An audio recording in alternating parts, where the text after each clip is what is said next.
요즘 증시에서 2차 전지 업종이 뜨겁다는 거 모르시는 분 없으시죠? LG 에너지 솔루션을 품은 LG화학, 그리고 삼성 SDI, SK 이노베이션, 요 배터리 국내 3사 주가도 지난해 초부터 엄청나게 불을 뿜고 있는데요. 국내 기업들이 글로벌 배터리 시장 강자인 건 맞지만 정작 글로벌 1위는 따로 있습니다. 중국의 닝더스다이, 영어 약자로 더 친숙한 CATL인데요. 이 CATL은 세계 최대 전기차 시장인 중국 내수 시장에서 압도적으로 배터리를 많이 팔면서 4년 연속으로 글로벌 배터리 시장 점유율 1위를 차지하고 있습니다. 최근 1년 동안 주가 상승폭을 한번 보시면 국내 배터리 3사도 엄청나게 많이 올랐지만 CATL의 주가 상승폭도 엄청났다는 점을 보실 수 있는데요. 2011년에 창업해서 이렇게 업력도 별로 길지 않은 CATL이 어떻게 이렇게 짧은 시간 안에 세계 1위 배터리 생산 기업이 될 수 있었을까? 무엇보다도 중국 정부의 빵빵한 지원이 있었기 때문입니다. 이 중국 정부는 2016년부터 중국 배터리를 탑재한 전기차에만 보조금을 주는 식으로 중국 배터리 업체들을 지원해 왔습니다. 그런데 이제 중국은 아까 말씀드렸듯이 세계 전기차 시장에서 가장 큰 비중을 차지하는 세계 최대의 시장입니다. 이 시장에서 엄청난 보호막으로 혜택을 받게 된 중국 기업들이 빠르게 성장을 했고, 이 과정에서 가장 많은 혜택을 받은 게 CATL입니다. 지금도 중국 전기차 시장의 52%가량은 CATL이 점유를 하고 있습니다. 이렇게 이 중국 정부의 보호 속에서 CATL은 빠르게 덩치도 불리고 또 한편으로는 기술력도 높여왔습니다. 또 자금력을 바탕으로 이 배터리 소재 관련 기업들도 엄청나게 인수합병을 했죠. 그러다 보니까 이 수직 계열화로 비용이 줄고 영업이익률을 높일 수 있었는데요. 예를 들어서 이 국내 기업들은 배터리를 만들 때 배터리 소재인 니켈이 필요하면 니켈을 가공해서 파는 소재 업체에 비용을 지불해야겠지만 이 CATL은 이런 소재를 본인들이 가공할 수 있는 능력이 있으니까 그 비용을 줄일 수 있다는 겁니다. 그래서 CATL의 영업이익률은 한 10% 중반대인데요. LG화학에서 분사한 에너지 솔루션을 예로 들면 올해 영업이익률 목표치가 한 5에서 6% 정도대입니다. 게다가 이 중국 기업들의 엄청난 강점이 있죠. 싸게 생산을 합니다. 그래서 글로벌 전기차 기업들도 일본이나 한국 배터리 기업들 뿐만 아니라 이제 중국 CATL의 배터리도 점점 많이 사용을 하는 추세입니다. 이 대표적인 곳이 우리의 천상계 주식 테슬라인데요. CATL은 일본의 파나소닉 그리고 한국의 LG화학에 이어서 지난해 2월에 테슬라의 배터리 공급사로 합류를 했습니다. 지난해 7월부터 테슬라의 상하이 기가팩토리에서 생산하는 테슬라 전기차에 배터리를 납품하기 시작했는데요. 이 납품 물량은 제한이 없이 테슬라가 요구하는 만큼 공급을 하기로 했습니다. 그러니까 중국에서 테슬라가 많이 팔리면 그만큼 CATL도 수익을 내는 구조죠. 또 단순히 배터리를 공급하는 데 그치지 않고 테슬라와 CATL은 100만 마일 배터리, 그러니까 한 번 장착하면 161만 킬로까지 주행하는 이 내구성이 아주 좋은 배터리를 개발하는 걸 목표로 협력을 하고 있습니다. 이쯤 되면 이제 CATL을 사야 되나? 좀 째려보게 되는 이 매력적인 종목이라고 볼 수 있는데요. 하지만 문제가 있습니다.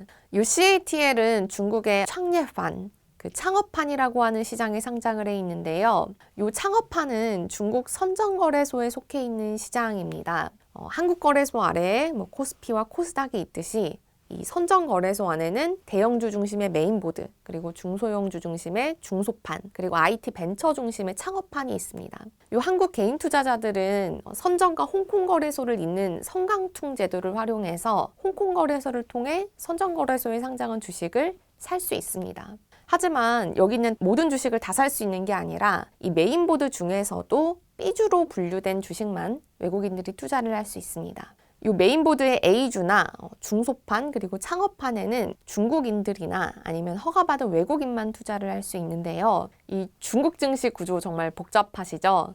자세한 내용이 궁금하시면 제가 예전에 그 중국 증시 시장과 지수에 대해서 따로 영상을 만들어 둔 게 있으니까 한번 참고 부탁드릴게요. 어쨌든 이 복잡한 이야기를 요약하면 우리가 지금까지 이야기했던 CATL을 개인 투자자들은 못 산다는 겁니다. 너무 아쉽죠. 이럴 때 유용한 게 ETF입니다. CATL을 많이 담고 있는 ETF를 사면 이 CATL에 투자하는 것과 비슷한 효과가 나겠죠. 국내에 상장한 ETF 가운데 CATL을 가장 높은 비중으로 담고 있는 상품은 이 CATL이 상장한 시장인 창업한 지수를 따라가는 상품들인데요. 이 창업한을 영어로 차이넥스트라고 하는데 이 차이넥스트 지수만큼 수익을 내는 상품은 코덱스 심천 차이넥스트와 아리랑 심천 차이넥스트가 있습니다. 이 상품들은 CATL을 한 11.69% 정도 담고 있는데요.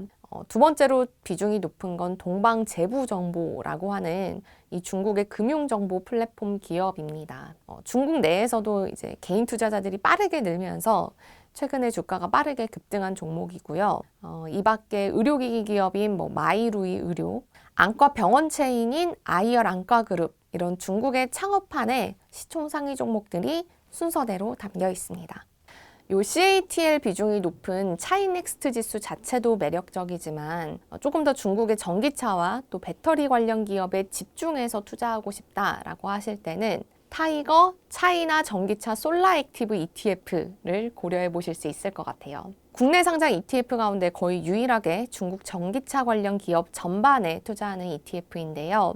지금까지 말씀드린 CATL을 8.69% 담고 있습니다. 가장 많이 담고 있는 종목은 중국의 전기차 완성체 업체인 BYD, 비아디로 10%가량 담고 있고 이 밖에도 중국의 배터리 소재, 장비, 부품 기업에 고루 투자를 하고 있습니다. 이런 기업들은 사실 국내에서 정보를 얻기도 쉽지 않은 데다가 또 중국 증시 특성상 CATL처럼 개인 투자자들이 직접 투자하기도 어려운데요. 이렇게 개별 주식은 잘 모르겠지만 중국 전기차 시장 전체가 성장할 것 같다면 그리고 또 글로벌 전기차 시장에서 중국 기업들이 입지를 넓혀갈 것 같다면 이렇게 중국 전기차 기업들을 모아둔 ETF 투자를 고려해 보실 만할 것 같습니다.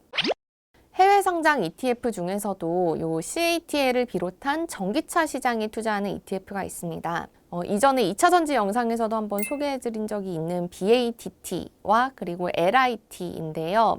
제가 영상을 올린 이후에 ETF 포트폴리오가 상당히 많이 바뀌어서 한번 오늘 간단하게 다시 한번 살펴볼게요. 이 BATT에서 가장 많이 투자하는 종목은 CATL입니다. 다음으로는 세계 최대 광산업체인 BHP, 그리고 테슬라, 비아디 등을 많이 담고 있는데요. BATT 포트폴리오가 많이 바뀌면서 중국 전기차 업체들 비중이 좀 높아지기는 했지만 이 BATT는 이전 영상에서도 말씀드렸듯이 여전히 광산 업체들, 채굴 관련 업체들 비중이 높습니다. 때문에 보시다시피 LIT와 비교하면 조금 더 낮은 수익률을 계속 내고 있다는 걸 보실 수 있고요. LIT의 구성 종목을 한번 살펴보시면 글로벌 리튬 채굴 기업 1위인 앨범알에 가장 많이 투자를 하고 있습니다. 다음으로 중국 전기차 관련 기업들에 많이 투자를 하고 있는데요. 오늘 말씀드린 CATL을 비롯해서 리튬 기업인 강서 강봉이업, 그리고 중국 전지 기업인 이브에너지, 또 중국 전기차 기업인 비아디에도 투자를 하고 있습니다. 이렇게 보면 LIT 안에서 중국 전기차 기업 비중이 한 32%까지 상당히 높아져 있기 때문에 미국 증시에서 중국 전기차 기업에 투자하는 ETF를 찾으신다면 LIT가 대안이 될 수 있겠다는 생각이 드네요. 이 밖에도 삼성 SDI나 LG화학 같은 한국의 배터리 기업, 그리고 일본의 파나소닉, 테슬라에도 분산 투자를 할 수가 있고요. 이렇듯 ETF는 제가 그동안 말씀드렸던 분산 투자 효과 등 다양한 장점이 있지만 이렇게 직접 투자하기 어려운 해외 주식에 간접 투자할 때도 유용하게 쓸 수가 있습니다. 오늘 말씀드린 중국뿐만 아니라 이 베트남 같은 신흥국들은 정부 규제 때문에 외국인 투자자들이 직접 투자하기가 어렵습니다. 또 투자할 수 있다고 하더라도 접할 수 있는 정보가 적기 때문에 이 개별 종목보다는 ETF로 투자하시는 게 위험을 줄일 수 있을 것 같다라는 생각이 드네요. 영상 유용하셨다면 댓글로 알려주시고요. 저는 다음 주에도 여러분의 실전 재테크에 도움이 되는 내용으로 또 찾아오겠습니다. 감사합니다.